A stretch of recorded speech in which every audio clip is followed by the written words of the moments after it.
యేసుక్రీస్తు బాప్తిస్మము. మత్తయి 3:13-17, మార్కు 1:9-11, లూకా 3:21-22 ఆధారంగా దేవుడు నిర్ణయించిన సమయం వచ్చినప్పుడు యేసు గలిలయలోని నజరేతు నుండి యోర్దాను నది దగ్గరకు వచ్చాడు.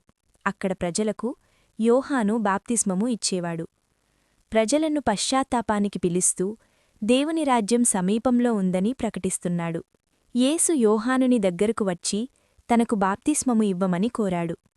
అప్పుడు యోహాను ఆశ్చర్యపోయి ఇలా అన్నాడు, నాకు మీచేత బాప్తిస్మము పొందాలిగాని మీరు నా దగ్గరకు రావడమెందుకు? యేసు వినయంగా సమాధానమిచ్చాడు, ఇప్పుడు అలా జరగనివ్వు. ఈ విధంగా సమస్త నీతిని నెరవేర్చడం మనకు తగినది. అప్పుడు యోహాను అంగీకరించి యేసుకు యోర్దాను నదిలో బాప్తిస్మము ఇచ్చాడు. యేసు నీటిలో నుండి బయటికి వచ్చేసరికి ఆకాశం తెరచబడింది. పరిశుద్ధాత్మ పావురం రూపంలో యేసుపై దిగివచ్చాడు. ఆకాశం నుండి ఒక స్వరం వినిపించింది, ఈయన నా ప్రియకుమారుడు, ఈయన యందు నేను సంతోషించుచున్నాను. ఈ సంఘటన ద్వారా యేసు ప్రజల ముందు తన సేవను ప్రారంభించాడు. ఆయన బాప్తిస్మము వినయం, విధేయత మరియు దేవుని చిత్తానికి పూర్తిగా లోబడటానికి గుర్తుగా నిలిచింది.